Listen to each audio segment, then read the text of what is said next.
berdua dulu nak. Seluruhnya dulu belajar marilah kita berdoa menurut agama dan kepercayaan masing-masing. Berdoa dimulai.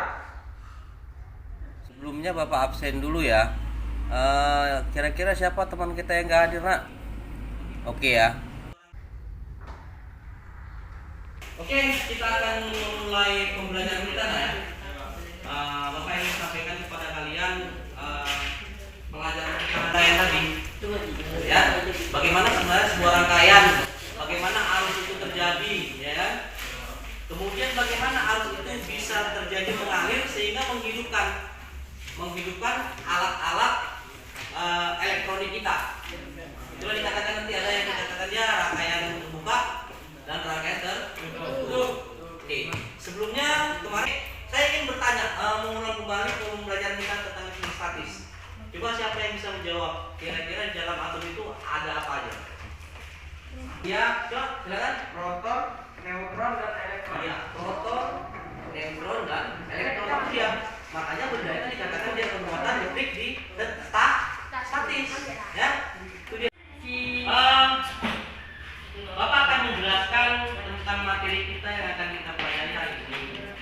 Kita mau mempelajari tentang listrik dinamis, ya. Tentang listrik dinamis. Di dalam pembelajaran hari ini kita mau mengetahui apa yang dikatakan dia rangkaian terbuka dan apa yang dikatakan rangkaian tertutup. Kalau sebelumnya kita sudah mempelajari yang namanya listrik statis, yaitu listrik yang diam. Sekarang kita masuk kepada listrik dinamis. Bagaimana sebenarnya rangkaian tertutup tadi?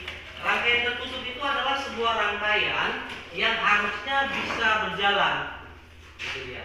Kalau dia rangkaian terbuka, berarti di dalam jaringan tadi, di dalam rangkaian tadi, dia arusnya tidak berjalan. Elektronnya tidak bergerak dia. Ya, maaf ya. Rangkaian terbuka berarti putus dia dalam rangkaiannya. Elektronnya tidak dapat bergerak. Kalau dia rangkaian tertutup, berarti elektronnya dapat bergerak sehingga dapat menghidupkan lampu. Nantinya ya. Oke ya. Ini nanti bisa kita buktikan nanti ya.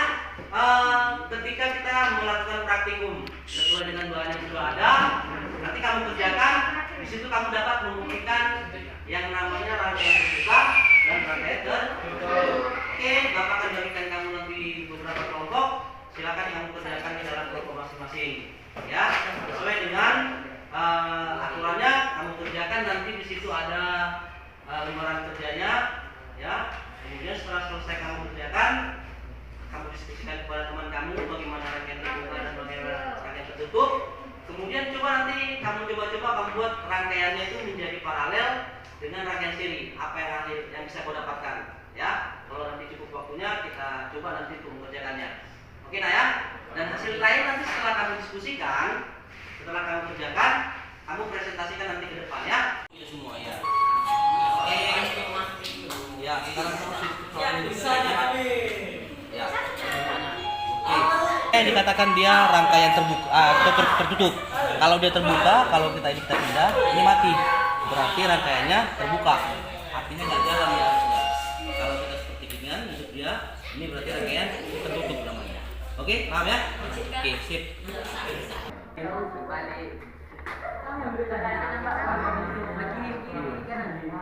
Nampak, kita hidup ya.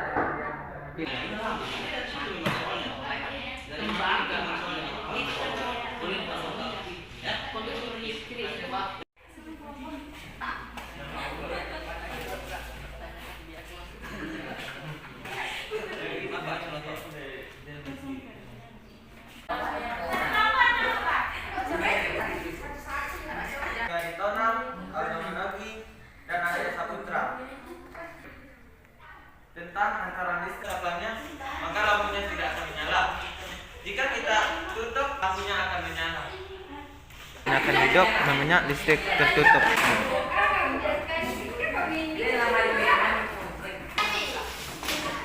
Oke, terima kasih kepada kelompok daripada 1 ya. Oke,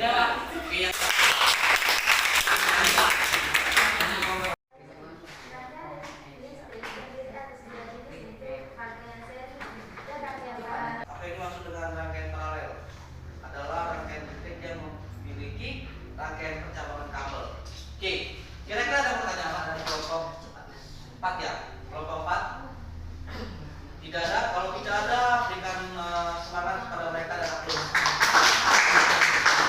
Hari ini kepada semua kelompok Bapak berikan nilai yang terbaik yaitu bagus 80. Oke, kita buka buku ya. Buku kamu sebagai tugas di rumah, coba kamu lihat paketmu halaman 241. Kemudian bagaimana untuk mengurus besarnya atau mencari besarnya arus pada sebuah muatan? Ini rumusnya. I sama dengan Q per T. Q itu adalah besar muatannya, T itu adalah waktunya. Ya. Satu lagi yang paling penting kamu ingat adalah masalah rangkaiannya. Bagaimana sebuah rangkaian itu bisa terjadi? Ada rangkaian terbuka dan ada dikatakan rangkaian tertutup, gitu ya. Kalau rangkaian terbuka seperti ini ya, artinya tidak on, mati posisinya. Kalau tertutup seperti ini berarti mengalir arusnya. Oke nak, itu yang perlu kamu simpulkan dalam pertemuan kita ini. Semoga mudah-mudahan hasil dari pertemuan kita ini bermanfaat buat kamu dan buat